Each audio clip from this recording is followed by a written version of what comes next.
Kami sudah memuji, mempermuliakan nama Tuhan. Kami tahu tiba waktunya Tuhan untuk berbicara dalam hidup kami. Lewat firman yang sebentar kami akan dengar. Kuasailah setiap hati dan pikiran kami Tuhan, sehingga hidup kami, pikiran kami, hati kami hanya tertuju kepada Tuhan. Kami berdoa untuk segala penguasa di udara yang hendak mengganggu setiap konsentrasi ibadah kami. Kami bersatu hati, kami tolak, kami patahkan di dalam nama Yesus. Biar roh Allah, roh Tuhan yang memberkati kami pada saat pagi hari ini. Kami akan hidup diam untuk mendengarkan setiap kebenaran firman Tuhan. Dalam nama Yesus kami berdoa. Haleluya.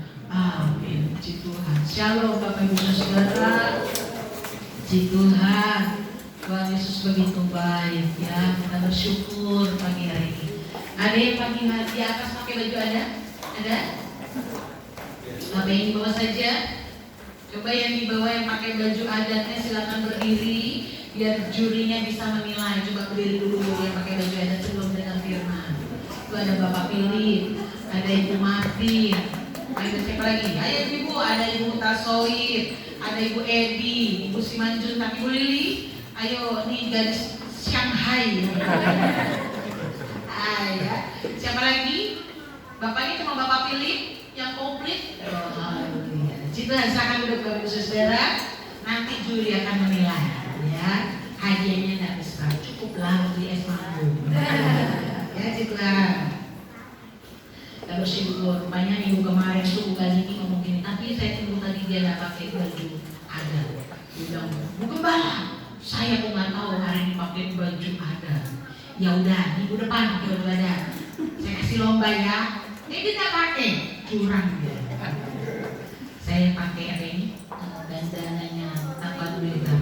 Jadi saya harus bilang Horas. Loh, mana suaranya? Horas. Haleluya. Karena saya pakai ini. Jadi kalau saya pakai yang Shanghai, saya ngomongnya Shanghai ya. Baik, sama-sama kita membuka Alkitab kita di ayat yang sudah tidak asing lagi, tapi saya rindu membagikannya bagi kita sekalian pada saat pagi hari ini. Kitab Yosua pasal yang ke-8 ayat yang pertama sebagai khotbah berseri saya tentang jangan takut yang Tuhan katakan kepada umat-umatnya. Kita akan baca bersama-sama pada hitungan yang ketiga. Kitab Yosua pasal ke-8 ayat yang pertama kita akan baca 1, 2, 3.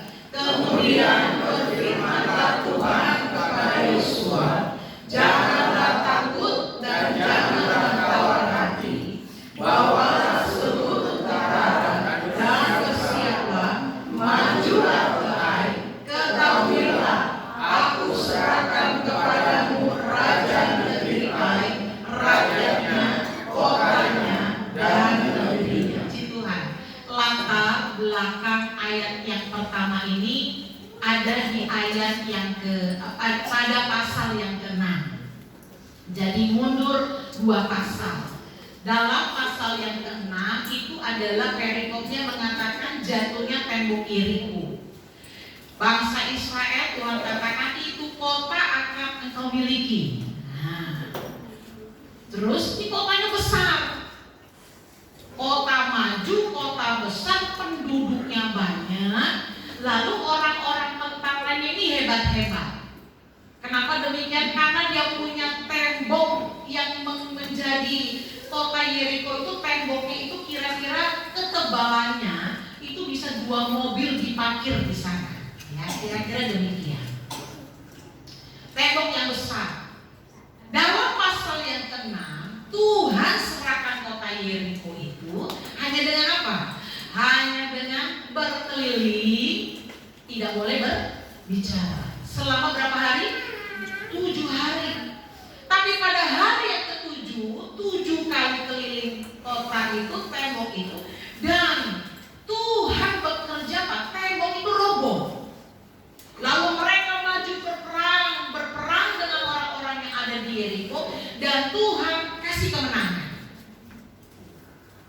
Dalam pasal yang ke-8 ini, kata Tuhan kepada Yosua, jangan takut dan tawar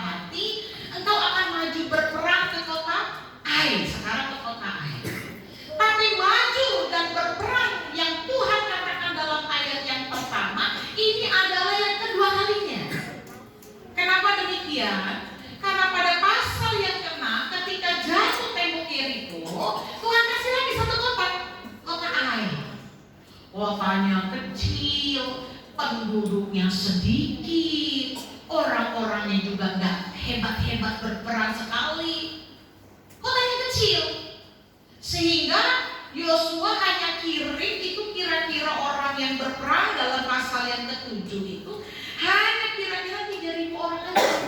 Ini karena kota kecil, ya kan? Orang-orangnya juga sedikit. Udah nih, ya. Yosua perintahkan 3.000 orang Israel maju berperang ke kota Ai. Tapi tahukah Bapak Ibu Saudara apa yang terjadi? Yeriko yang besar, sangat besar itu, orang yang hebat-hebat menang. Bangsa Israel waktu maju berperang dia menang. Tapi kota yang kecil, yang Yosua hanya katakan itu kota kecil, udah maju berperang, Tuhan kasih kota itu buat kita.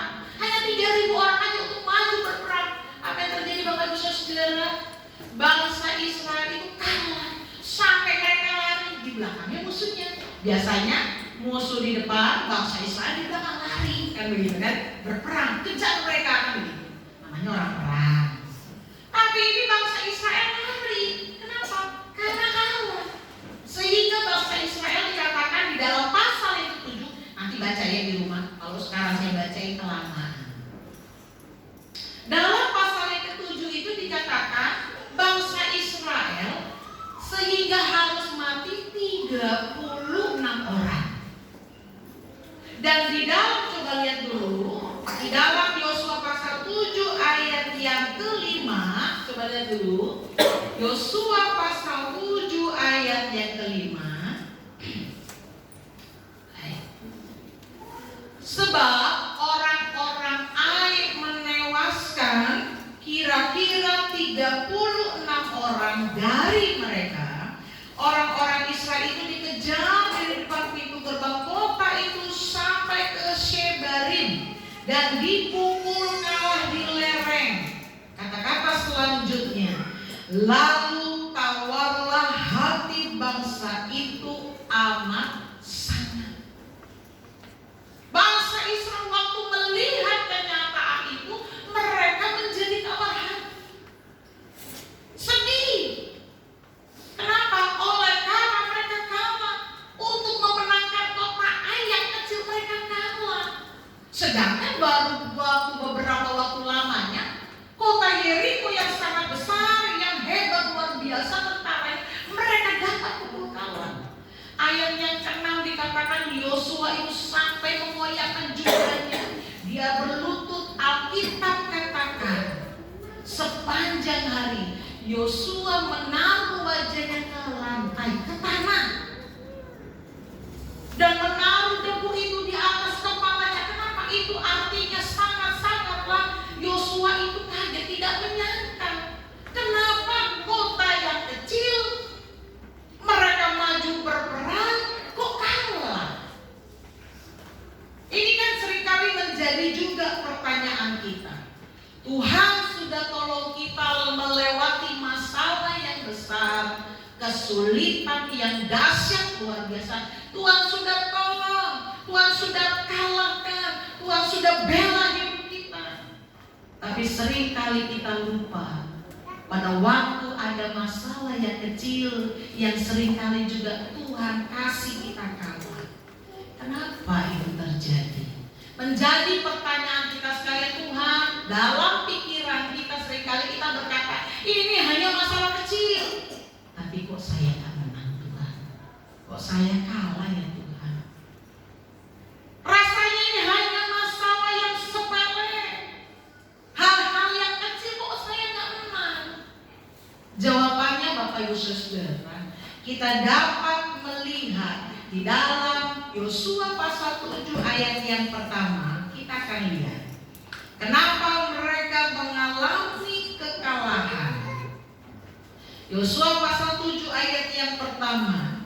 Tetapi orang Israel berubah setia dengan mengambil barang-barang yang dikhususkan itu, karena akan bin Karmi, bin Zabdi, bin Zerah dari suku Yehuda mengambil sesuatu dari barang-barang yang dikhususkan itu.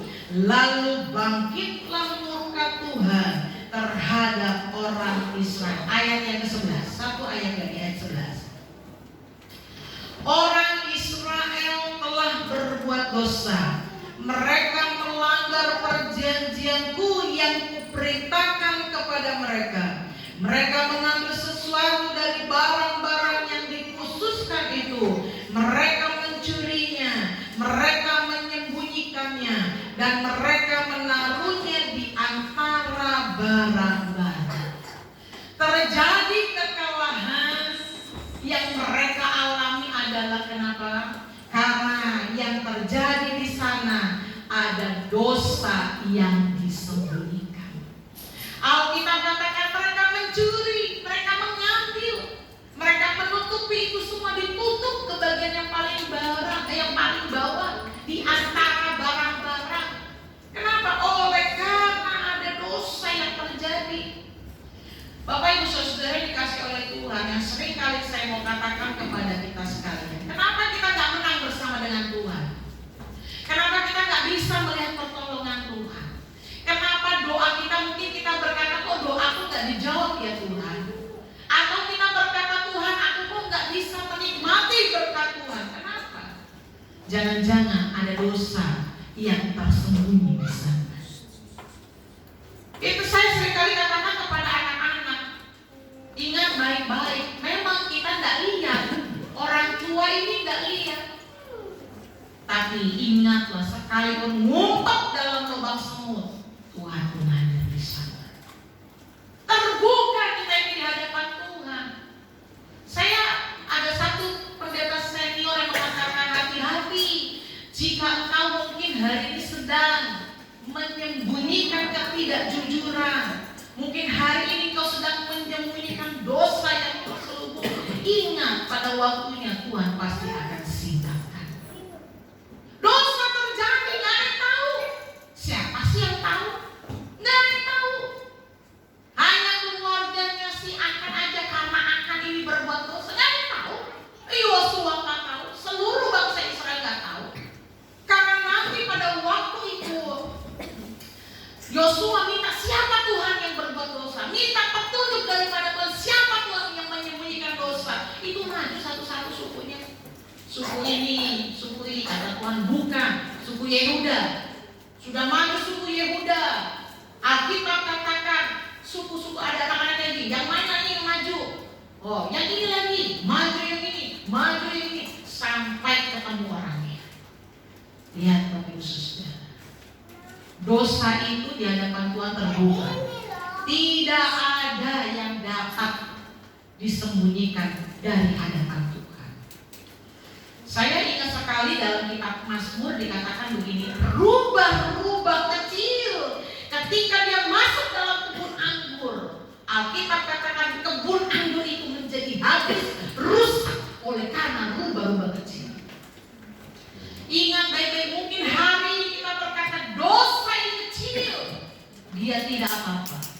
Tapi ingat baik-baik, Alkitab katakan dalam perjanjian baru, setiap dosa yang dibuahi dia akan menghasilkan maut. Jangan pikir, jangan kita, oh ini kecil. Saya tidak tahu, tapi ada beberapa penelitian yang hamba Tuhan mengatakan, jika kita menyimpan akar pahit, kita menyimpan dendam. Saya baru dengar ya, tapi mungkin itu perlu memang saya sudah dengar beberapa hamba Tuhan yang mengatakan demikian. Tapi kita perlu teliti lagi dalam kedokteran. Tapi saya percaya Bapak Ibu Saudara, jika ada itu sakit hati, dendam kecil yang disimpan, dikatakan di sana, seorang hamba Tuhan senior mengatakan, sebentar dia akan menjadi tumor dan dia akan menjadi kanker. Akan keluar penyakit waktu kita menyimpan hal-hal yang mungkin kita akan sepele. Kita benci orang itu dan kita tidak selesaikan. Suami istri, baik orang tua dengan anak-anak, kakak dan adik, hati-hati. Jangan menyimpan ada dosa kecil suami istri. Jangan ada kita simpan itu kecil.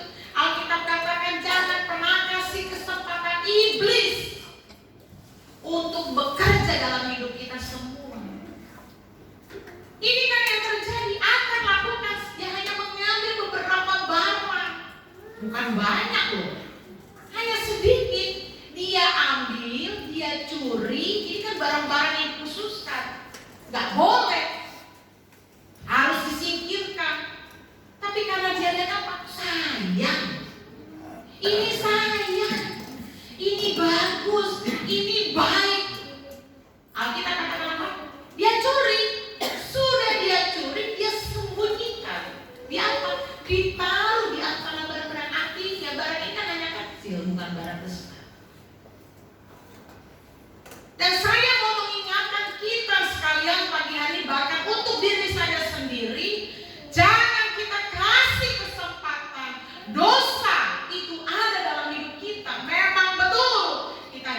dengan akal.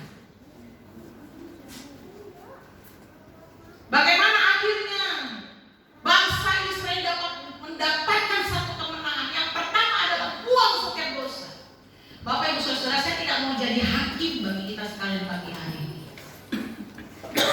Pagi hari ini yang menjadi hakim kita adalah antara kita dengan Tuhan. Hati-hati. Mungkin hari ini saya nggak tahu, saya nggak ingat, saya nggak ngerti. Tapi yang saya mau katakan, dalam lubang semut pun Tuhan ada di sana. Mungkin kita berkata, orang tua saya nggak tahu, saya lakukan ini, orang tua saya nggak tahu. Kita katakan kita lakukan dosa ini, suami istri nggak ada yang tahu. Betul. Kadang-kadang suami istri pun bisa tidak tahu waktu kita berbuat dosa. Anak-anak dengan orang tua dengan anak-anak, kakak dan adik, nggak ada yang tahu. Karena dosa itu tersembunyi. Kita mungkin sembunyikan. Dosa itu kita pikir kecil, hal yang kecil. Tapi ingat baik-baik, dosa itu ketika dibuai, dia akan melahirkan maut. Jangan kita berkata, oh ini hal yang kecil, dosa kecil. Kadang-kadang saya pernah dengar ada dosa putih. Dosa itu dari putih, dari hitam, Bapak Saudara. Dosa itu tidak ada yang abu-abu. Dosa itu tetap dosa. Hitam itu tetap hitam, putih itu tetap putih.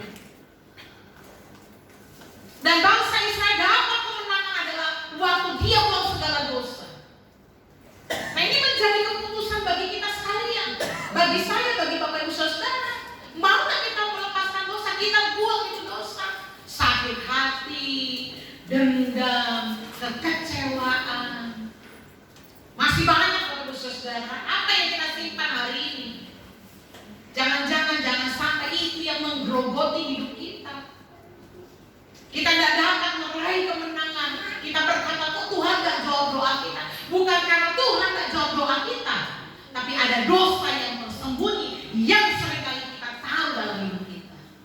Dan pagi hari ini dalam ayat yang ke-12 itu dikatakan, dalam ayat yang ke-12, Yosua pasal 7 ayat yang ke-12, sebab itu orang Israel tidak dapat bertahan menghadapi musuhnya. Mereka membelakangi musuhnya, sebab mereka itu pun dikhususkan untuk ditumpas. Aku tidak akan menyertai kamu lagi jika barang-barang yang dikhususkan itu tidak kamu punahkan dari tengah-tengahmu. Yang pertama adalah buanglah dosa. Dalam perjanjian baru itu mengatakan ini, yang lalu itu sudah berlalu. Sesungguhnya yang baru sudah ada di depan. Buang setiap dosa. Saya heran kalau ada orang yang masih bangga dengan dosanya zaman lalu, padahal kita sudah hidup dalam zaman yang sekarang. Itu biasanya orang-orang tua selalu diingat lalu-lalu. Saya ingat, saya pernah saksikan itu di antara kita sekalian. Waktu saya di Balikpapan tinggal di rumah oma saya sudah tua pada waktu itu. Dia bercerita banyak hal dan dia selalu ingat satu hal yang dia ingat, selalu dia ingat walaupun dia lupa. Jadi dokter kasih dia kartu supaya nggak apa tuh demensia, nggak lupa. Suruh main kartu susun ya, injek nona ya kan, 10, 9, tahulah saya mau itu juga ya kan. Dia susun, nanti ibu dia susun. Saya tanya, oma kok main kartu terus ya? Enggak, disuruh sama dokter, karena saya sudah usia lanjut dan saya lupa. Jadi sudah dikasih masak, kenapa kalau masak dia lupa? Sayur sampai gosong-gosong hangus, dia tidak boleh masak. Tapi satu hal yang dia tidak pernah lupa. Waktu apa? Waktu suaminya, waktu keponakannya suka dengan suaminya. Nanti sedikit-sedikit dia ngomong dengan saya, dia cerita tentang itu. Saya pertama kali dengar, saya diam. Kok 2 kali, kok 3 kali, 4 kali? Dan saya tanya kepada tante saya yang membantu merawat rumah ini. Memang peristiwa ini kapan? Sudah puluhan tahun yang lalu. Tapi masih terus diingat dan diingat. Dan saya kami dengan Bapak selalu dari ini. Orang miskin, suami istri miskin itu masih kuat untuk diperjuangkan segala sesuatunya. Tapi ingat baik-baik, jika itu berbicara tentang hati, gawat, susah tulinya. Sehingga Bapak Ibu Saudara, mari pagi hari ini buang dosa yang ada dalam hidup kita. Kita berkata, suami saya nggak tahu, istri saya nggak tahu, anak-anak yang nggak ada tahu, orang tua saya nggak ada tahu. Saya mau ingatkan kepada kita sekalian, Tuhan itu tahu. Sehingga jangan seringkali mungkin kita tidak mengalami berkat Tuhan, kita nggak alami sesuatu, kita nggak alami sukacita, kita nggak alami damai sejahtera, kita nggak alami berkat. Kenapa? Apakah masih ada dosa yang mengikat hidup kita dan kita tidak mau buang dosa itu? Ada satu di dalam perjanjian baru, itu dalam Yohanes pasal 5 ayat 14, nanti baca, catat saja baca di rumah. Waktu Tuhan Yesus sembuhkan orang yang sakit sudah berapa puluh tahun, waktu dia sembuh,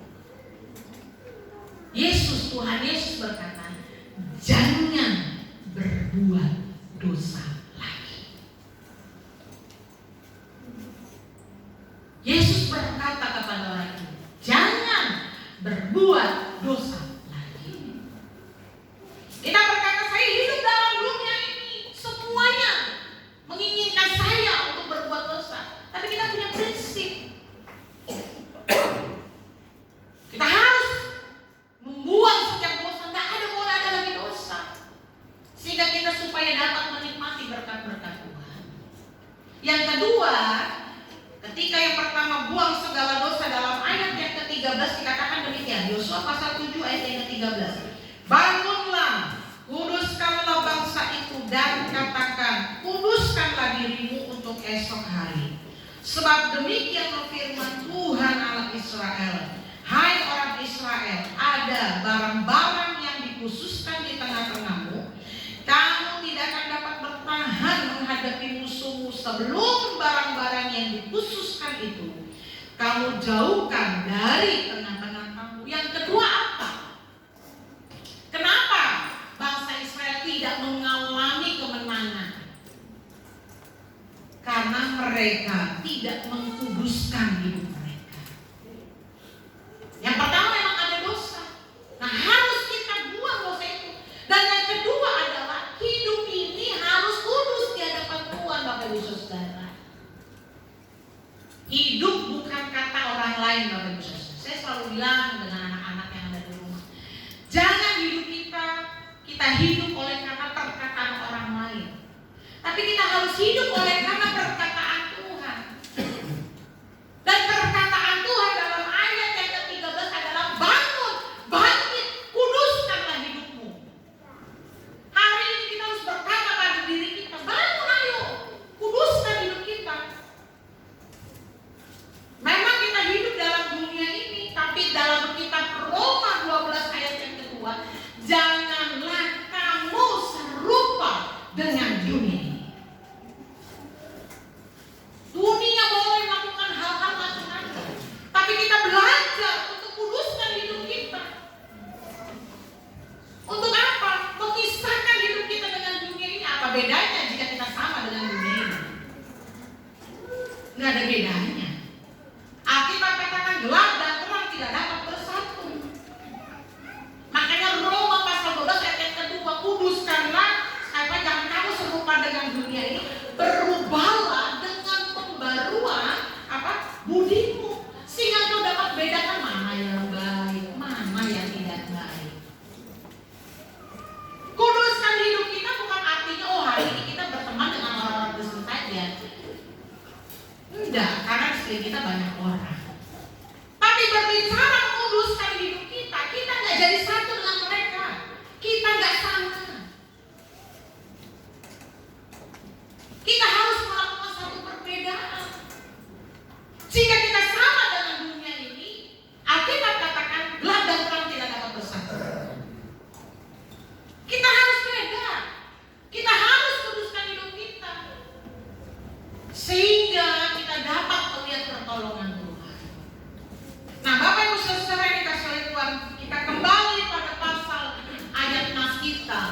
Di dalam Yosua pasal 8 ayat yang pertama, apa yang Tuhan maksudkan supaya kita jangan takut dan tawar hati. Apa yang menjadi maksud Tuhan supaya kita jangan takut dan jangan tawar hati? Tuhan berfirman kepada Yosua, janganlah takut dan janganlah tawar hati.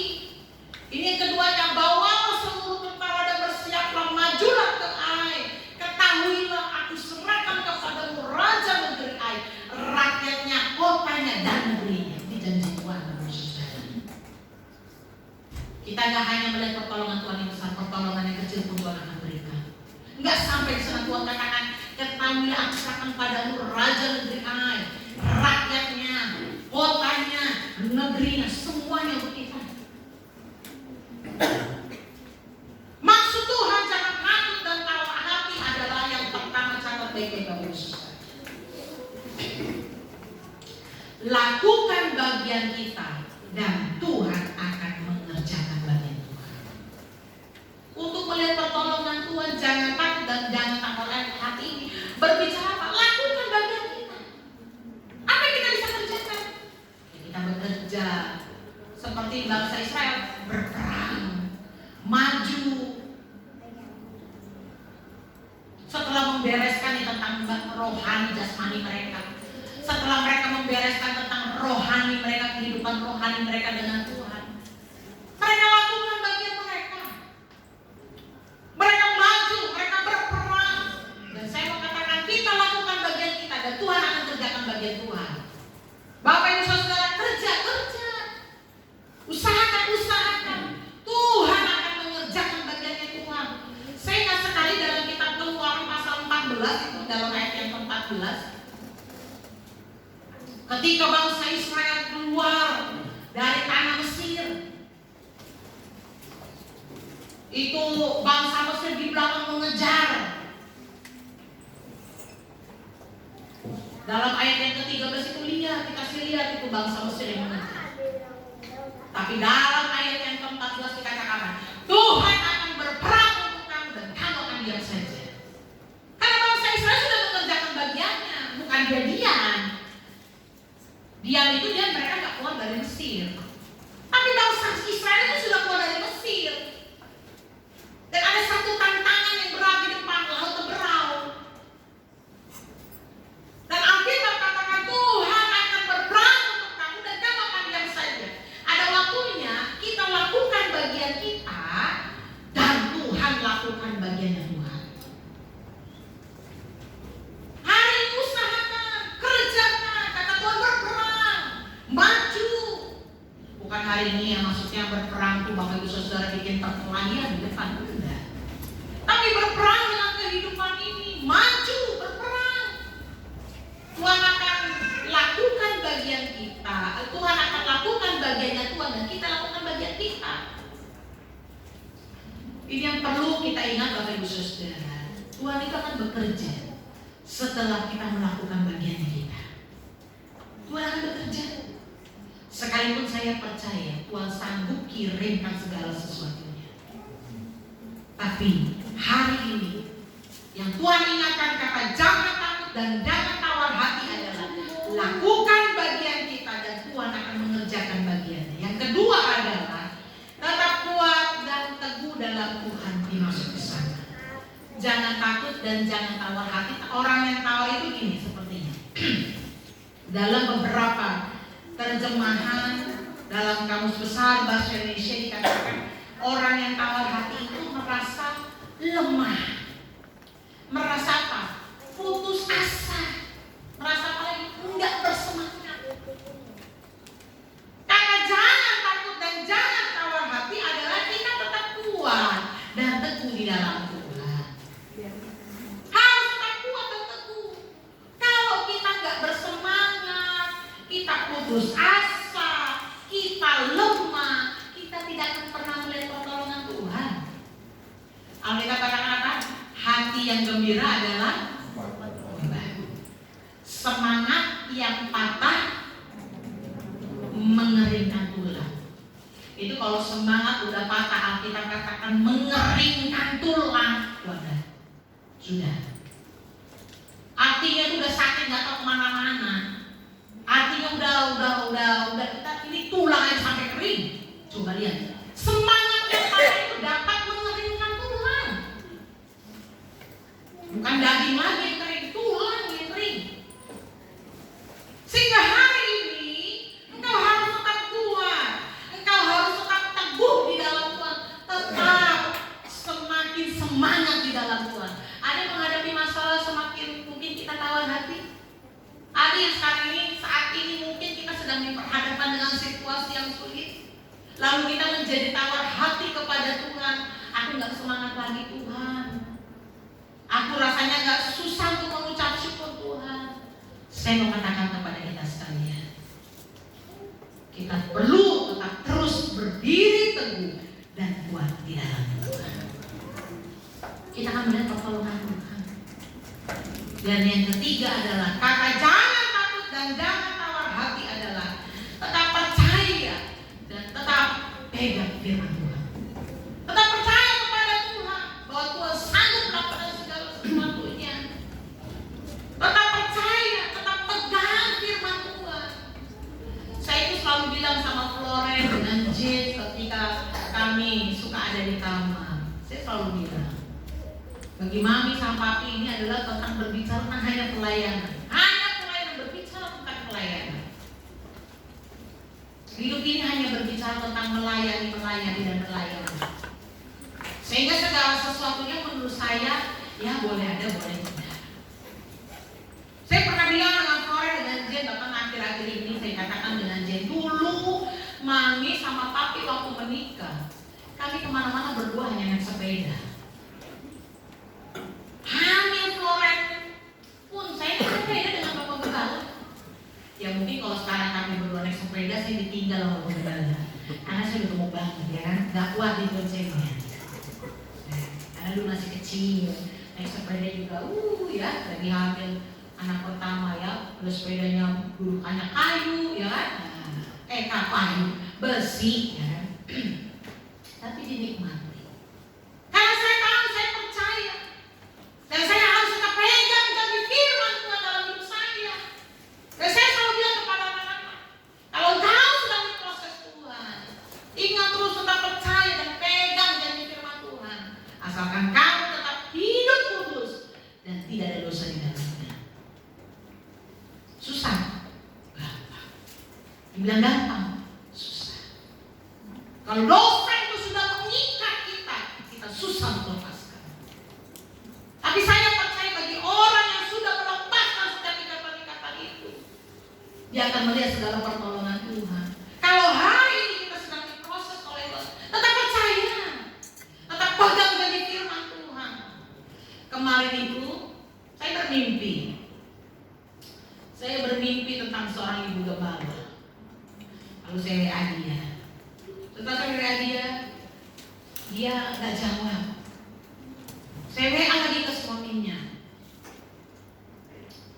Suaminya bilang, saya lagi dirawat istri saya, yang tadi malam pakai oksigen segala macam itu.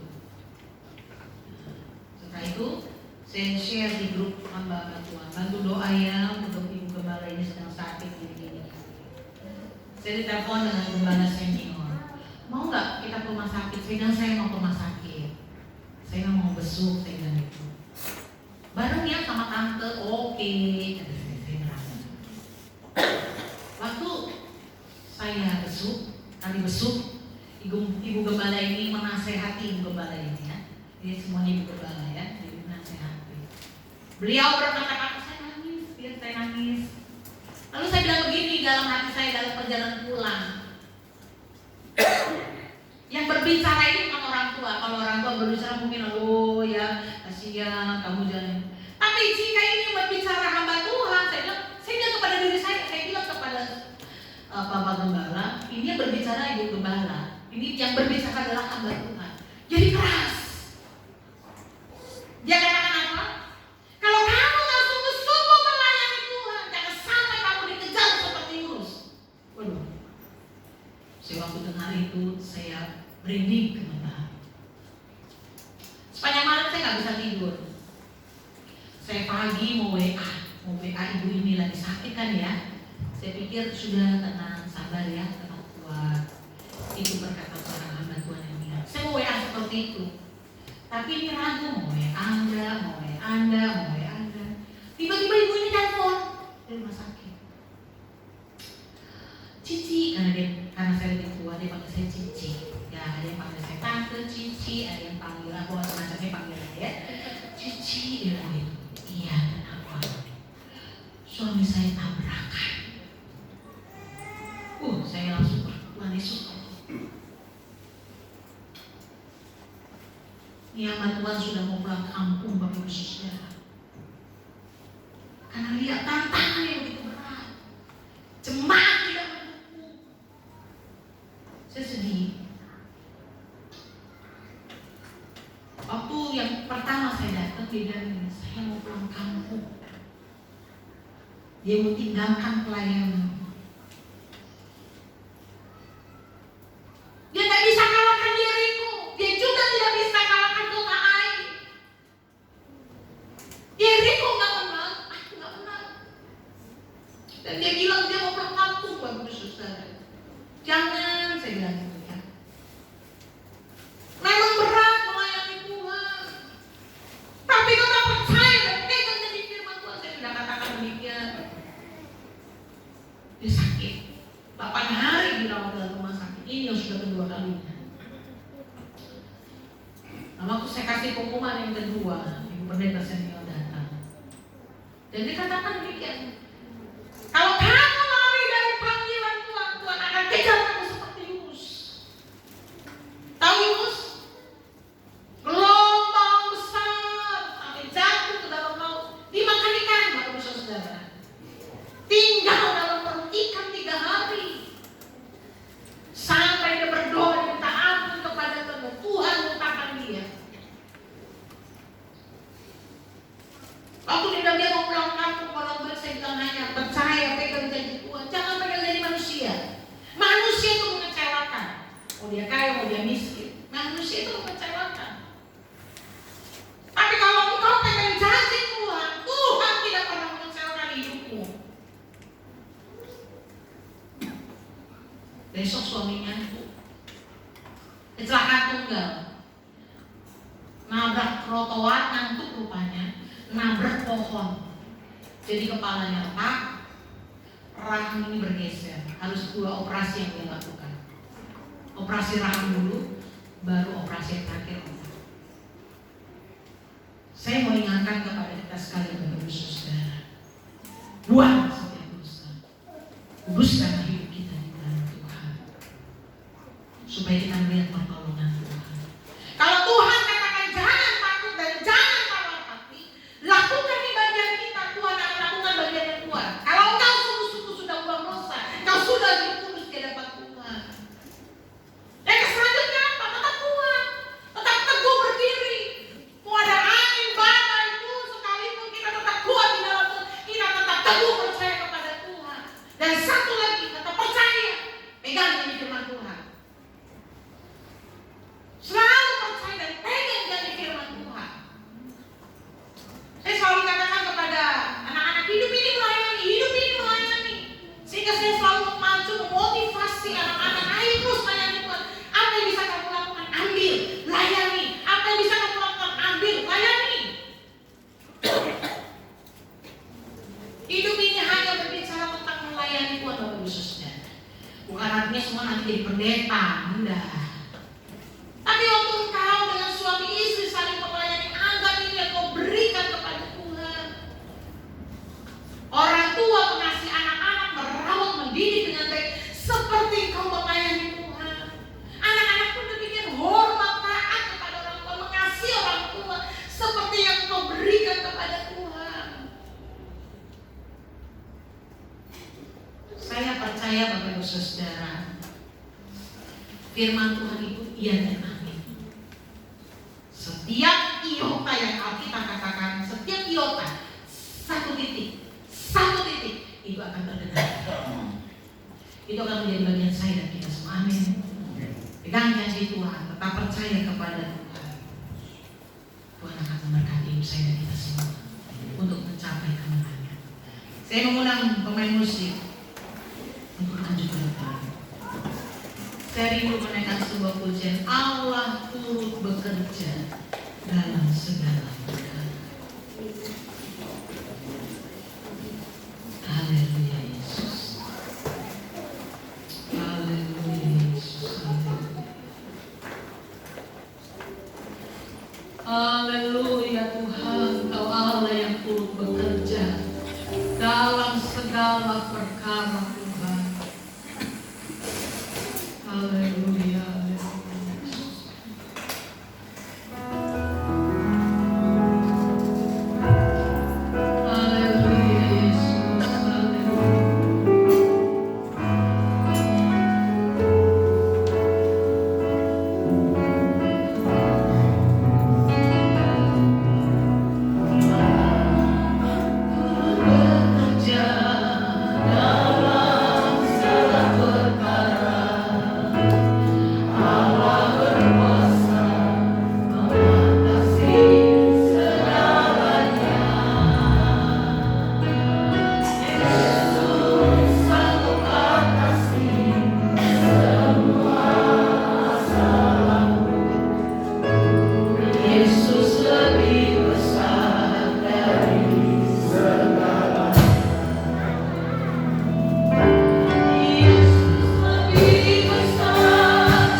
bersyukur Tuhan pada pagi hari ini Bapak.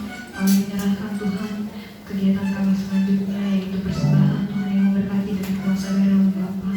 Tuhan memberkati setiap kami yang memberi dan bahkan yang belum bisa dapat memberi, Tuhan yang memberkati dengan kuasa darah Bapak. Terima kasih Bapak, terima kasih Yesus. Hanya dalam nama Tuhan Yesus kami bersyukur. Haleluya. Amin.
Untuk kegiatan ibadah berjalan seperti biasa.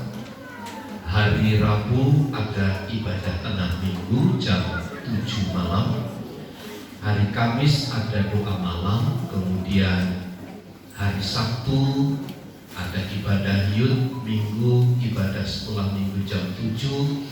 Kemudian ibadah raya jam 8 pagi. Diingatkan kembali, mohon izin kepada Pak Ketua untuk refreshing jemaat Tuhan. Hari ini rapat? Ya, hari ini rapat Pak Ketua. Ya, hari ini rapat sebentar Pak Ketua. Jadi mohon izin Pak Ketua. Masa saya anak buah ngomong sama Ketua perintah ya kan. Jadi harus hari ini ada rapat untuk membicarakan banyak hal, dan sekira mungkin ada jemaat yang belum mendaftarkan diri, dipersilahkan mendaftarkan diri, dan nanti bisa dikonfirmasikan langsung. Jadi panitia bisa telepon ke jemaat Tuhan yang sekira namanya belum terdaftar di situ, silahkan hubungi langsung, ditanya gitu. Diharapkan semua ikut serta ya. Sekali lagi mohon maaf ya, jangan karena uang Bapak Ibu tidak pergi, ada panitia yang akan menanggung ya. Tapi jangan semua nggak bayar, nanti bisa jual segala macam panitia ya. Jadi mohon keterlibatan semua jemaat Tuhan supaya kita bisa membangun tali silaturahmi kita semakin erat ya. Amin. Ada yang berulang tahun bulan ini?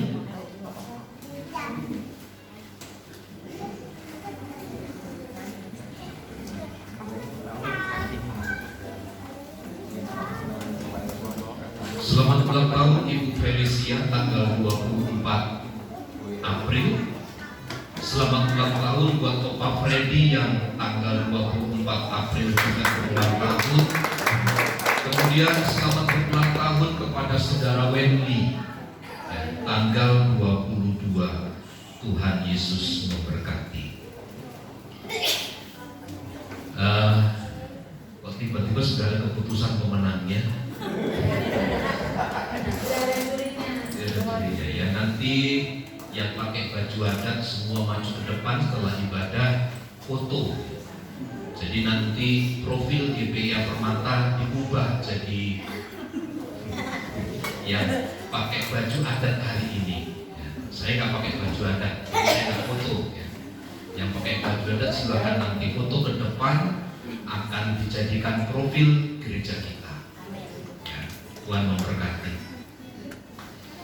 Saya kira itu beberapa pemenangnya nanti, ya jangan sekarang, ya nanti dikira Cak Cicuk ya. Hari Minggu nanti diputuskan, karena ada perdebatan berat nanti antara saya dan Bapak tentang siapa pemenangnya. Baik, itu saja pengumuman yang saya sampaikan di rahasia berat ini. Jangan sampai terbuka ya. Saya undang kita sekalian berdiri, Bapak Ibu, mari kita akhiri ibadah kita di dalam doa. Kemuliaan dan hormat hanya bagi Tuhan, Allah yang memungkinkan kami kembali bersekutu dan beribadah kepada Tuhan dengan segala sukacita dan berkat yang dilimpahkan bagi kami.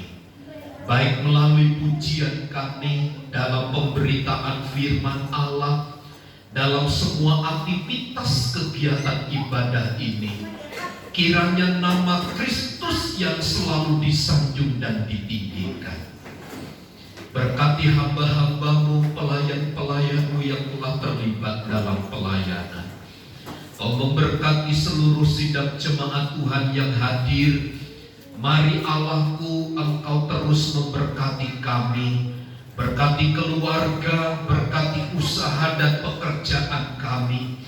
Apa yang kami kerjakan dengan takut dan hormat akan Tuhan, Tuhanlah yang memberkati dengan berkat yang berlimpah-limpah.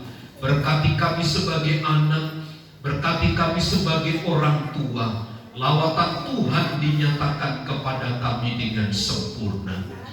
Kami berdoa bagi jemaat-jemaat Tuhan yang terbaring oleh karena sakit.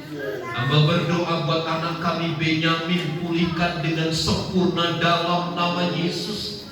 Hamba berdoa bagi Bapak Rudi, Tuhan tolong Engkau melihat isi hatinya, kerinduannya untuk datang dan beribadah kepada Tuhan.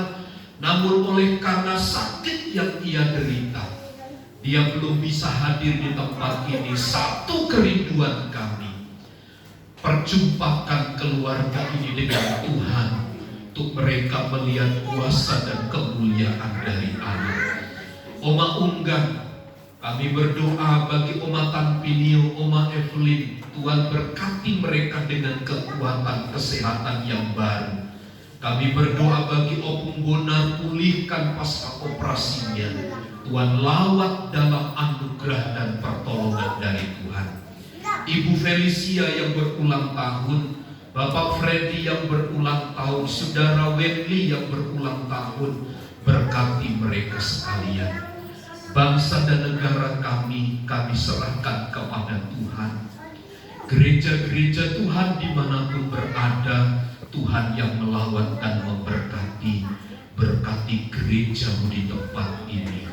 Betapa besar kerinduan kami untuk menampung sebanyak jiwa, dan Tuhan mempersiapkan ruangan yang lebih luas untuk hormat dan kemuliaan bagi nama Tuhan. Di dalam dan demi nama Yesus kami berdoa. Mari saudaraku, angkat tanganmu, arahkanlah perhatianmu kepada Tuhan dan berkat-Nya. Tuhan memberkati dan melindungi engkau. Tuhan menyinari engkau dengan wajah-Nya dan memberi engkau kasih karunia-Nya. Tuhan menghadapkan wajahnya kepadamu dan memberi engkau damai sejahtera. Kiranya kasih karunia Tuhan Yesus Kristus dan kasih Allah serta persekutuan Roh Kudus menyertai kita sekalian saat ini dan sampai selama-lamanya. Kami terima segala berkat Tuhan di dalam nama Tuhan Yesus Kristus. Kita semua yang percaya dan diberkati bersama katakan Amin. Bapa